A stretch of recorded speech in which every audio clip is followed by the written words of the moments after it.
ನಮಸ್ಕಾರ ಸ್ನೇಹಿತರೆ, ನಾನಿವತ್ತು ಇರೋದು ಲಾಲ್ಬಾಗಲ್ಲಿ. ಈಗೇನು ನೋಡ್ತಿದ್ದೀರಾ, ಇದೇ ಕಾಣ್ತಿದೆಯಲ್ಲ, ಇದು ಲಾಲ್ಬಾಗ್ ನಮ್ಮ ಮುಂಭಾಗದಲ್ಲಿ ಅಂತ ಬರೋವಂಥದ್ದು.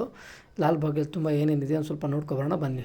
ಇನ್ನೊಂದು ವಿಷಯ ಏನಪ್ಪ ಅಂದರೆ, ಲಾಲ್ಬಾಗ್ನಲ್ಲಿ 240 ಎಕರೆ ಇದೆ ಗಾರ್ಡನು. ಬಾಟನಿಕಲ್ ಗಾರ್ಡನ್ ಇದೆ, ಮತ್ತು ಆರ್ಟಿಕಲ್ಚರ್ ಟ್ರೈನಿಂಗ್ ಕೋಚ್ ಕೂಡ ಇದೆ.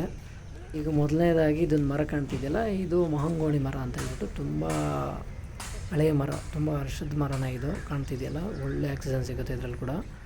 ಮತ್ತು ಇದು ಇಲ್ಲಿ ನೋಡ್ತಿದ್ರಲ್ಲ, ಇದು ಗಾಜಿನ ಮನೆ. ಬಹುಶಃ ಯಾರ್ಯಾರು ನೋಡಿಲ್ಲ ಅವ್ರು ಒಂದ್ಸರಿ ನೋಡಿದ್ರೆ ಚೆನ್ನಾಗಿರುತ್ತೆ. ಭಾನುವಾರ ಬಂದು ಸುಮ್ಮನೆ ಮನೇಲಿರೋದಕ್ಕಿಂತ ಬಂದು ಈ ಗಾರ್ಡನ್ ನೋಡೋದು ತುಂಬ ಉತ್ತಮ ಅಂತಲೇ ನಾನು ಹೇಳ್ತೀನಿ. ಯಾರ್ಯಾರು ಬೆಂಗಳೂರಲ್ಲಿ ಕೆಲಸ ಮಾಡ್ತಿರೋ ಅವರು ಖಂಡಿತ ತಪ್ಪದೆ ಮಿಸ್ ಮಾಡಿದ್ರೆ ಒಂದ್ಸರಿ ಲಾಲ್ಬಾಗ್ ಹೋಗಿದ್ರೆ ಒಳ್ಳೆ ನೇಚರ್ ಫೀಲ್ ಮಾಡ್ಬೋದು. ಹಾಗೆ ಗಾರ್ಡನ್ ಬಗ್ಗೆ ತಿಳ್ಕೊಬೇಕಂತ ಆಸಕ್ತಿ ಇರೋರು ಕೂಡ ಬಂದು ಗಾರ್ಡನ್ನ ನೋಡಿದ್ರಲ್ಲ, ಈ ಗಾರ್ಡನ್ನಲ್ಲಿ ಎಷ್ಟು ಚೆನ್ನಾಗಿದೆ, ಯಾವ ಥರ ಶೇಪ್ಸ್ ಕೊಟ್ಟಿದ್ದಾರೆ. ತುಂಬ ಜನಕ್ಕೆ ಗೊತ್ತಿಲ್ಲ ಯಾವ ಥರದ ಗಾರ್ಡನ್ ಗಿಡ ಬೆಳೀತಾರೆ. ಆ್ಯಕ್ಚುಲಿ ಇಲ್ಲಿ ಪ್ರಾಮುಖ್ಯತೆ ಅಂದರೆ 6 ತಿಂಗಳಿಗೆಲ್ಲ ಗಾರ್ಡನ್ ಚೇಂಜ್ ಮಾಡ್ತಾನೆ ಇರ್ತಾರೆ, ಸುಮ್ಮನೆ ಈ ಥರ ಎಲ್ಲ ಬಿಡೋಲ್ಲ. ಸೊ ಇದು ನೋಡ್ತಿದ್ರಲ್ಲ, ಇದು ಲಾಲ್ಬಾಗ್ನ ಒಂದು ಬೆಟ್ಟ, ಚಿಕ್ಕ ಬೆಟ್ಟ, ಅಲ್ಲೊಂದು ದೇವಸ್ಥಾನ ಇದೆ. ಹೇಳ್ಕೊಂತ ಅದೇನು ಅಷ್ಟು ದೊಡ್ಡದಿಲ್ಲ ಅಂದರೂ ಕೂಡ ಓಕೆ, ಚೆನ್ನಾಗಿ ಒಳ್ಳೆ ಗಾಳಿ ಬರುತ್ತೆ. ನೀವು ಈ ಕಡೆ ಹೋದರೆ ಲಾಲ್ಬಾಗ್ ಕಾಣಿಸುತ್ತೆ ಫುಲ್ಲಾಗಿ. ನೋಡ್ತಿದ್ರಲ್ಲ ಎಷ್ಟು ಚೆನ್ನಾಗಿದೆ, ಎಲ್ಲ ಹಳೆಯ ಮರ, ತುಂಬ ಶತಮಾನದ ಮರಗಳಿದ್ದಾವೆ ಇಲ್ಲಿ. ಅದು ಬನ್ನಿ, ಒಂದು ಮರ ಇದೆ ತೋರಿಸ್ತೀನಿ, ಅದು ಎಷ್ಟು ದೊಡ್ಡದಿದೆ ಅಂತ ಹೇಳ್ಬಿಟ್ಟು ನೋಡಿರುವಂತೆ.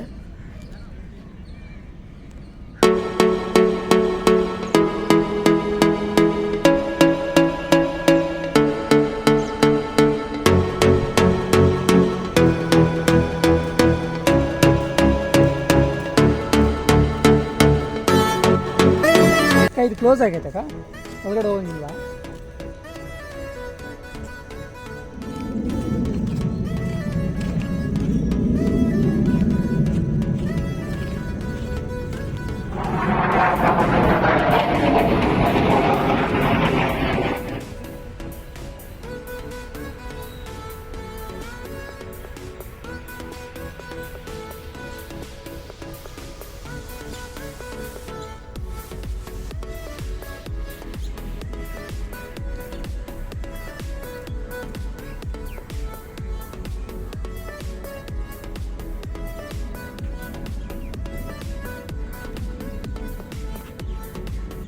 ಸೊ ಇಲ್ಲಿ ಕಾಣ್ತಿದ್ದಿಲ್ಲ, ಇದು ಆರ್ಟಿಕಲ್ಚರ್ ಟ್ರೈನಿಂಗ್ ಸೆಂಟ್ರ್ ಅಂತ.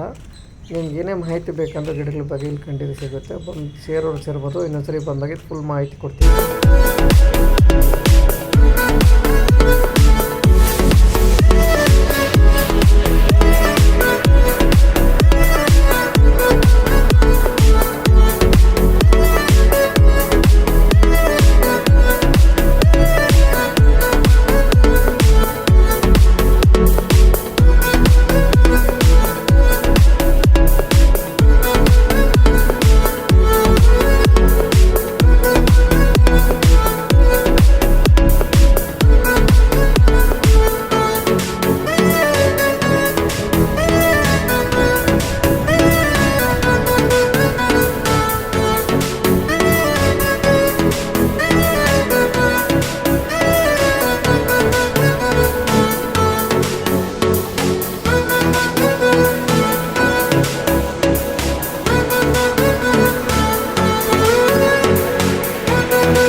ಇಲ್ಲಿ ಕಾಣ್ತಿದೆಯಲ್ಲ, ಇದು ಹಳೇ ಬಾವಿ. ನೋಡಿ ನೋಡಿಸ್ತಾರೆ ಒಂದು ವಿಡಿಯೋ, ಇದೆಲ್ಲ ನೀಟಾಗಿ ನೋಡಿ. ಬಟ್ ಒಳಗಡೆ ಕ್ಲೋಸ್ ಮಾಡಿದ್ದಾರೆ, ಶೇಡ್ ನೆಟ್ಟೆಲ್ಲ ಏನು ಹಾಕಿಟ್ಟಿದ್ದಾರೆ, ಬೀಳಬಾರ್ದು ಹೋಗಬಾರ್ದು ಅಂತ. ಒಂದು ಬಂದು ನೋಡಿದೆ, ನೋಡಿ ಒಂದ್ಸರಿ ಏನೋ ಕಾಣಲ್ಲ ಅಲ್ಲಿ ನೋಡ್ಸೋಣ ಅಂದರೆ ಭಯ ಆಗುತ್ತೆ. ನೋಡ್ತಾ ಇದ್ರೆ ಒಳಗಡೆ ತುಂಬ ಆಳ ಇದೆ.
ಫುಲ್ ಮಾಹಿತಿ ಬೇಕಾದರೆ ಡಿಸ್ಕ್ರಿಪ್ಷನಲ್ಲಿ ಹಾಕಿರ್ತೀನಿ, ಇಲ್ಲ ನೆಕ್ಸ್ಟ್ ಟೈಮ್ ಹೋದಾಗ ಖಂಡಿತ ಎಲ್ಲದ್ರ ಬಗ್ಗೆ ಮಾಹಿತಿ ಕೊಡ್ತೀನಿ.